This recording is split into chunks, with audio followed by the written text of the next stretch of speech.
Catus Maximus here, this time with just a little table review, a little bit of a discussion comparison with the Model A3, but this is a Model 504 3x24, colloquially known as the Locomotive belt sanders. This is a longitudinal motor, worm and chain drive system.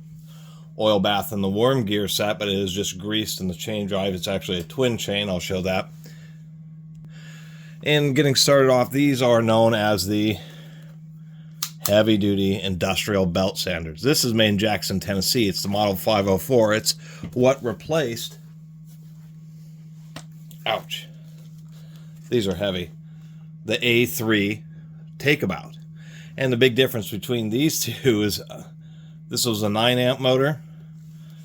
They upgraded this one with a 10-amp motor. These are both what you would call bagless systems, meaning they don't collect the dust. So what they're really designed is for you to start off, do most of your sanding in a pulling action, and it kind of leaves a dust pile ahead of itself, and then more or less quickly move forward and then do your next pass. These types of sanders are also famous not for just how heavy duty their longevity. They're truly a production grade sander meant for running in cabinet shops and running for hours and hours on end. Specific commutator, extra thick, designed to go through many sets of brushes. But most of the weight is centered over the middle or is placed over the center line of the sander.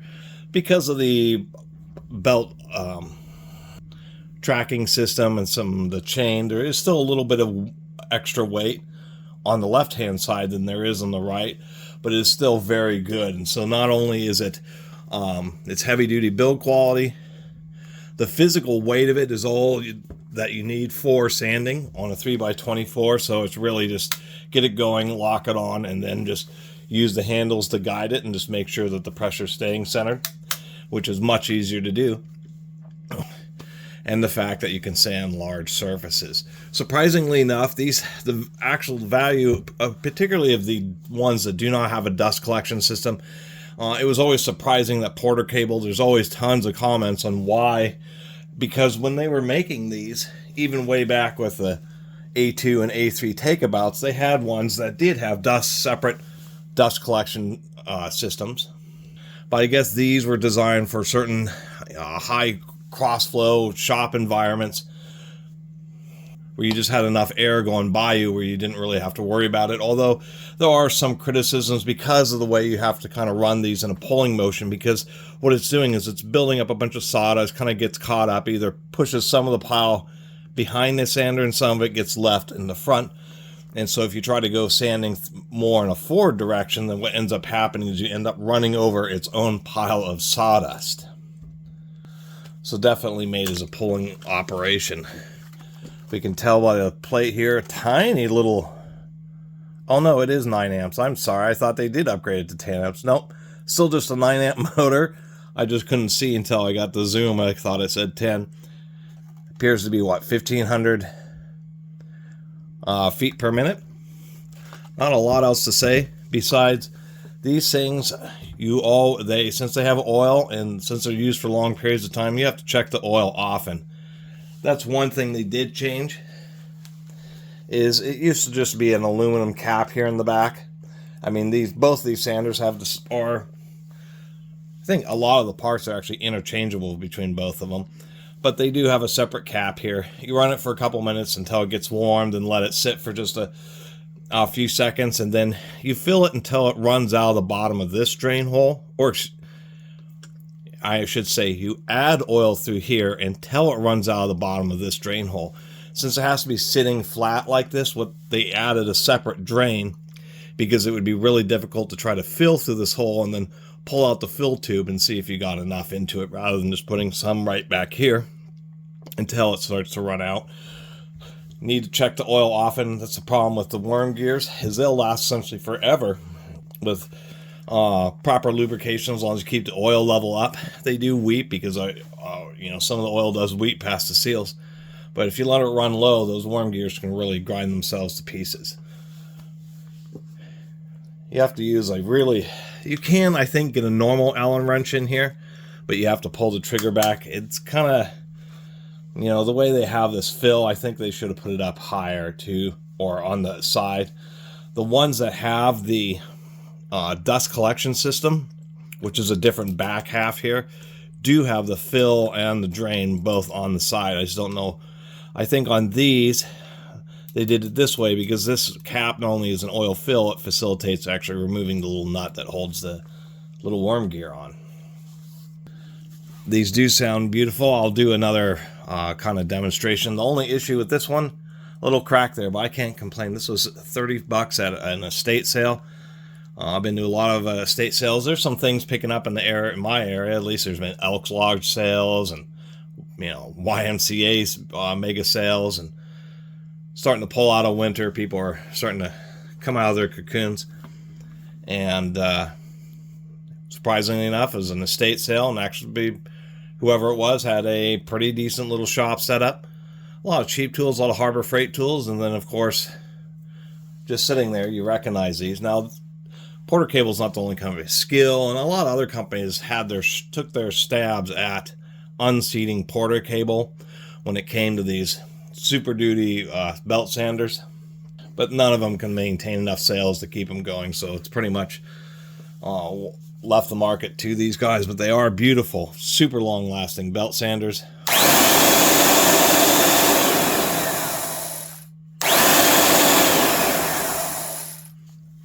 And this time I'll make sure I don't run it and suck up my former apron, which is what happened with the last sander. One thing I will make a point of, and there's, you know, even theories to these, where these are still some of the best, that the 504, which is EHD, so extra heavy duty, may not be 100% quite as good. Some people think that the machining quality isn't quite the same tolerances, but the old A3 was just a heavy duty belt sander.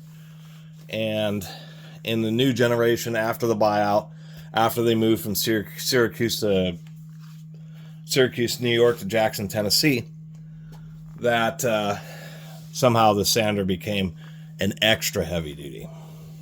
And checking the oil, sometimes this screw can get pretty stuck, and you need to use like a giant wide screwdriver, maybe a adjustable wrench. Just pull out that screw and see if a little dribble of oil starts coming out, or look and see if it's even with that edge.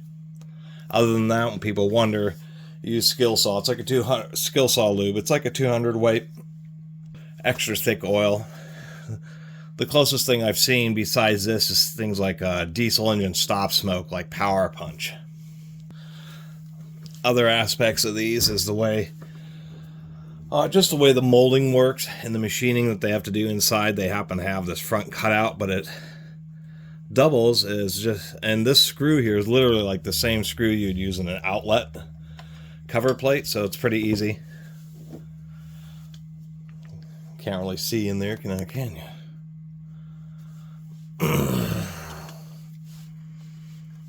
There we go. We can just see the commutator.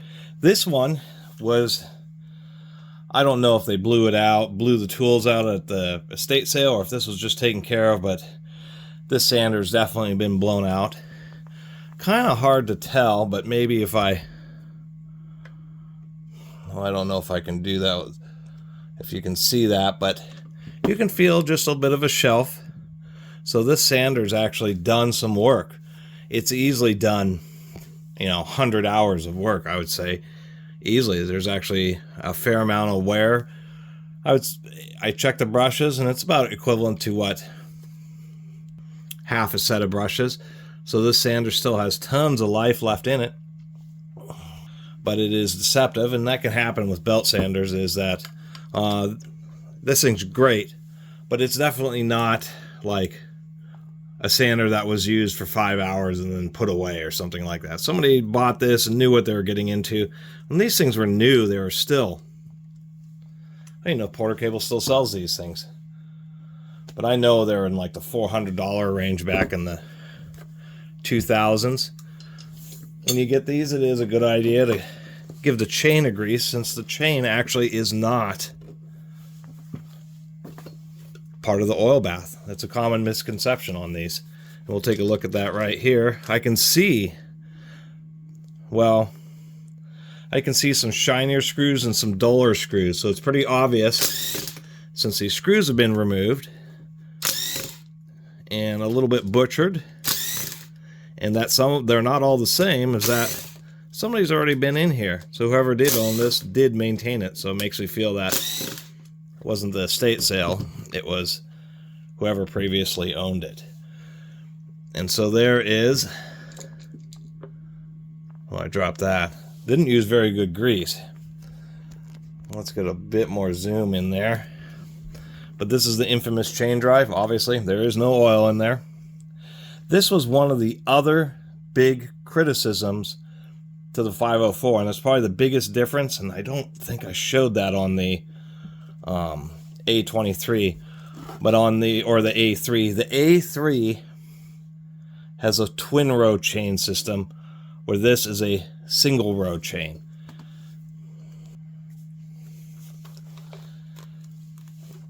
I really wanted to show this, so I actually popped open the gear case. I didn't even show this when I did the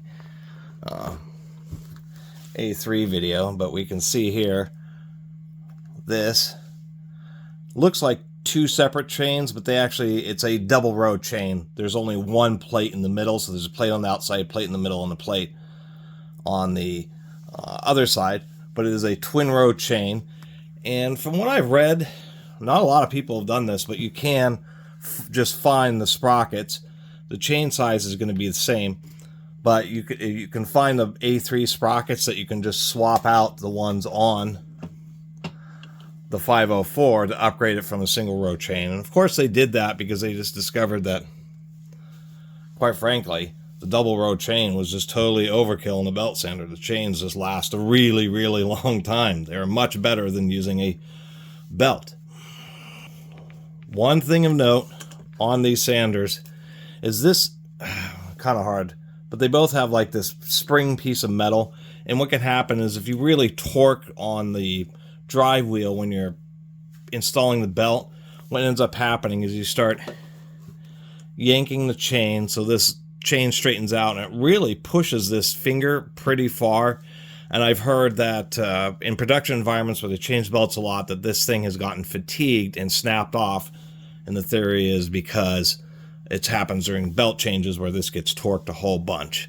But that is still an available part, and that would be the upgrade for the 504, is simply getting yourself some old A3 sprockets and chain and bolting them up into the sander. The clearances and everything should be, the same. This gear case should support two chains. They just put in a single, or a double row chain, they just put in a single row. Even the tension finger is set up for the old double row chain. It's the very same tension finger that the old one used. So as far as hard differences, they're the same sander. I mean, both of these sanders, most of the parts are going to be interchangeable between them, as they have been for decades and decades. Don't hesitate to put a healthy dosing of grease on that chain, because it is indeed a chain drive. And when it gets hot, you actually want just a little bit of grease to fall down in the bottom so it gets carried by the chain. The person who had this before actually didn't put quite enough. Clean out the old grease, but these chain boxes have, it's not a gearbox, it's a chain box, has a whole bunch of extra area in this lid. You have to remember that, so you don't have to worry about packing too much in there. And secondly, as far as thermal expansion, the point of these sanders is that they actually don't run that hot, because if you clean them out, the fan here, zoom back out, this fan, they're actually pretty noisy. You would think they'd be really kind of quiet, but no, they're pretty noisy. Almost all of it, a really aggressive fan. This fan moves just a huge amount of air. It's actually pretty surprising. But that keeps the whole machine cool. It's keeping most of the heat is being generated. The worm gearbox, because that's where the oil is being churned through the worm gears, generating a bunch of heat. But down here with the drive wheel, there's a little bit of heat being generated with the friction of the belt over the rubber of the drive wheel. But generally speaking, it doesn't get that hot, and surprisingly enough, gears also transfer heat more quickly than chains do. So it's a great drive system. It's a beautiful sander, but to answer the question, are the old Syracuse built Porter Cable A3s, and I assume this is going to the chain thing is going to translate to both the dust collecting versions. And I have a dust collecting like a 503, and I don't know if that has a chain drive, but this 504, which is, this is a type 1. They did have a type 2 of this at least, so this is a type 1. Nonetheless, everything seems to be absolutely identical except for a slight change in the rear housings for the fill plugs, and the fact that the old A3 Takeabout has a twin row chain, essentially dual chains, where it's a single row or just a single chain on the 504. Secondly, it went from being labeled just a heavy-duty belt sander with a twin chain drive to being labeled on the 504 an extra heavy-duty belt sander with a single row chain. So, since they both have 9 amp motors, they both are at 1500 feet a minute. I mean, the handles, everything else is basically the same. Metal trigger switch on the old one, where it's Bakelite on the new one. I'd have to say, you know, get the old A3, to get the original one made in Syracuse. And I don't know if it was, I mean, I got this for an awesome price. Seems like that little 2.5 inch by 14 Porter Cable mouse sander is now worth more than one of these big boys, just because people want the little stuff these days. We can see that there was a issue with the machining, so all the holes in the housings are properly lined up, but those holes weren't centered in, or this wasn't properly centered in the fixture, so you have like this kind of horrific mismatch. Although, to tell you the truth, there is a mismatch on the old one too. Other than that, a long video about the Porter Cable 504 sander and how it is almost the same, but not quite as good as the old A3 Takeabouts. It's a shame. They shouldn't have chinsed out on that chain drive. Although, I mean, I know they can get away with it. I know that the twin chains really is overkill, to tell you the truth, for the amount of load and how long one of those darn little chains will last. I'm sure the chain will last the life of the belt sander. It's just the amount of force and load that a chain like that can take versus the amount of hours that it can run. I mean, just keep a little bit of lube on it. Anyway, great old belt sanders, and awesome to add to the collection. And when you do want to sand something flat or get the roughness out, that's the great thing about these old heavy Porter cables, is that they're designed exactly for that, for horizontal flat sanding. Instead of using like a little 3x18 or something, you get a much bigger belt, and a sander is designed just to turn on, put on the lock, and just focus on doing a good job sanding. No worry about having to add any extra pressure. No, you know, you have to pay a little bit of attention, but it's not like, you know, there's so many the transverse motor sanders where they have a bunch of weight on one side, and it's really easy to want to rock over and gouge into the material. These are just so much better at dealing with that. Anyway, really appreciate everybody who's been watching. See you next time.